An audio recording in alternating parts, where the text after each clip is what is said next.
Today, we're looking at more Dynasty trades. We're going to see what we want to do with these players. We're going to look at their value, when to sell, when not to sell, when to buy, everything in between. But before we dig in, you can click that subscribe button right now. We're looking at Dynasty trades every day, player values, rookie drafts, rookie values. It's all right here. Click that button. Stop missing it. We got to dig in quick, though. We got to look, and it's Ricky Pearsall time. Ricky Pearsall might be getting his opportunity this year to be the guy, get more opportunity, more targets in the passing game. There's a lot of ambiguity here with the 49ers. He got shot last year, missed a lot of time, but we're productive in spurts. 8.5 points per game, but we got a wide receiver 1 week, 2 wide receiver 2 weeks. That's more than a lot of wide receivers out there. Wide receiver 33. But we're seeing what he did on the field, and you really got to throw it out the window, because we do not have a large sample. A 14.6% target share, 11.5 ADOT. The ADOT is saying we get targets downfield, we can separate downfield, we're going to get pushed downfield. And that might be a clue into the future, which is very similar to Brandon Ayuk and the 12.1 ADOT he was getting. So there might be a chance here that we earn more targets, which more than likely will happen. We still will have Jennings. Brandon Ayuk's coming back from the injury. But Ricky Pearsall is a player that might be on the up and up when we're looking at volume, workload. Especially, we had a 76.5% route participation rate. It was running 25.8 routes per game.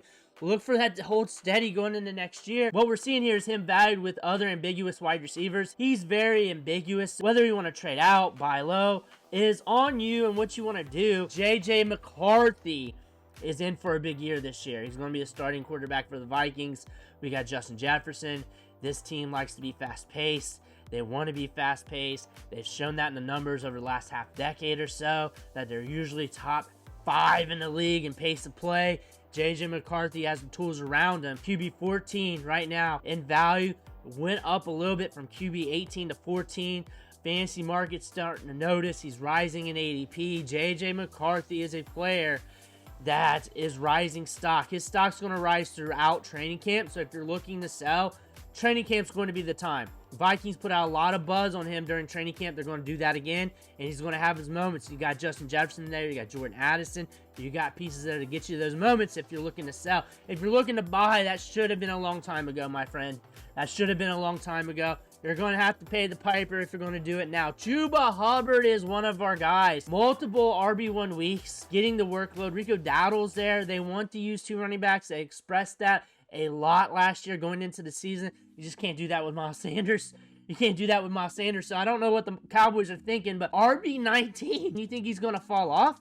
Is that what they're thinking? Because he's cheap. He could be the top running back on your team if you're jacked up at wide receiver at that value and still get good production. 16.5 points per game. We got a contract with the Panthers. We're going to be there for a bit. Last year, we were 4th among running backs in opportunity share. That shouldn't get messed with too much this year. We're 9th among running backs and routes ran. When it comes to yards created, 14th. Yards created per touch, 36. We were getting volume. We were getting work up the gut.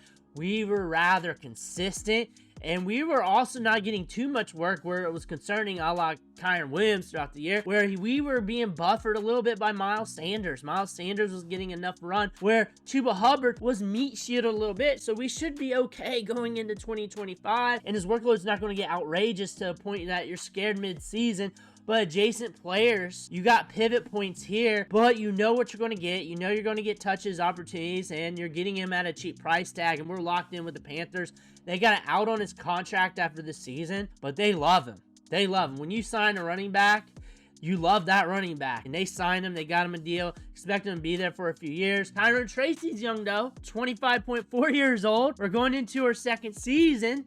The thing about this, 11 points per game, 4 RB1 weeks, got some production. Will the Giants draft another running back? Will that happen? Will they put together a tandem here? Opportunity share, 23rd among running backs. Yards per route ran, 1.27. Good in the passing game because we're a former wide receiver. You heard that multiple times throughout the year last year. Yards per touch, 4.9. True yards per carry, 4.1. We're up there among running backs. Yards created. We're just a solid running back prospect. We're very explosive. This is a running back that could hold it down for another season. You look at the depth chart here. You got Devin Singletary. You got a bunch of jabroni backs. They could definitely draft a running back later in the draft to fill out the back end of that roster to compete also as well. If you're looking at the contract, we're still in the rookie deal. We're probably going to live through that. Maybe eventually they're going to have to do something with that if they want to keep him happy. But right now, we're right in the thick of things. We got to see what they do in the NFL draft. They draft the 5th rounder, there's competition. They draft the 4th rounder, there's competition. That being said, you got to pay attention to the draft. But you get in now, you're getting in there cheaper. If they go through the draft, day 1, day 2, most of day 3, without going running back, that price is going to go up. So you're taking that gamble now, but you're trying to get that discount of a running back who's in those prime years of his life, not career because we're just starting off. Trey Benson, the handcuffed Connor right now, got a little bit of run weeks 9 and 10, and honestly, we got 4.3 speed. We're explosive. Why are they going to draft another running back this year? Mari Demercado might be the thorn in his side, because when Connor goes out, they like to split the workload. But Benson will be going into year 2. We can spring off that platform, develop, become more established, and maybe we just shoo him away and get all the touches. We'll know more once we're in the training camp. But honestly, we can't look at the usage report here, the yards per carry, the opportunity share, because we are a backup all year, but we are rather explosive. We got that 4.3 speed. James Conner was the man last year. But again, running backs get hurt. And if something happens to James Conner, he got nicked up a little bit last year. He came out, had to get his ankle taped up once.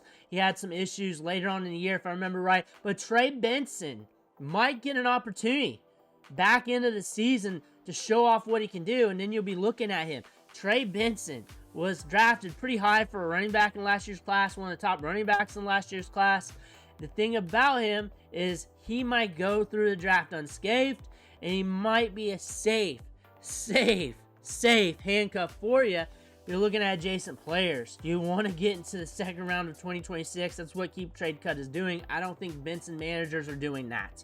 I just don't see that on the trade market. But he could be a pivot to like Travis Etienne, Najee Harris. Maybe you want to go Isaiah Pacheco, David Njoku. Those are names to get creative with, but not hold the concrete. That's not per value sake.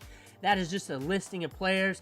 But similar to ADP, rankings, and everything else, as you know, we've covered that in other videos. Blake Corum, similar situation. We got Kyren Williams getting all the touches last year, not coming off the field.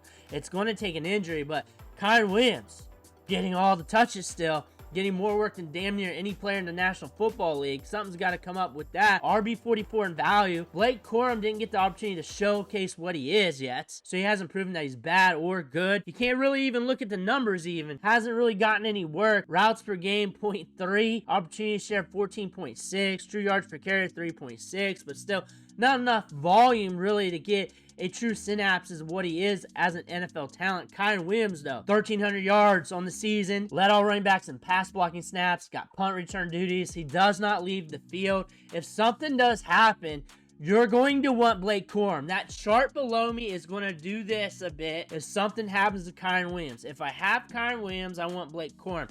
On top of that, since they just invested into a running back, they have other positions of need here. They may wait a bit before they start looking at the running back position. They may not feel like they need to pay a premium at running back. They got Kyren Williams. They're good with him. We all know that. They got Blake Corum, which to them might be a good functional backup since they draft him in the 3rd round. He's a lunch pail running back. They may not feel they need to address the running back position right now. Maybe 6th, 7th round. They may throw a dart throw out there.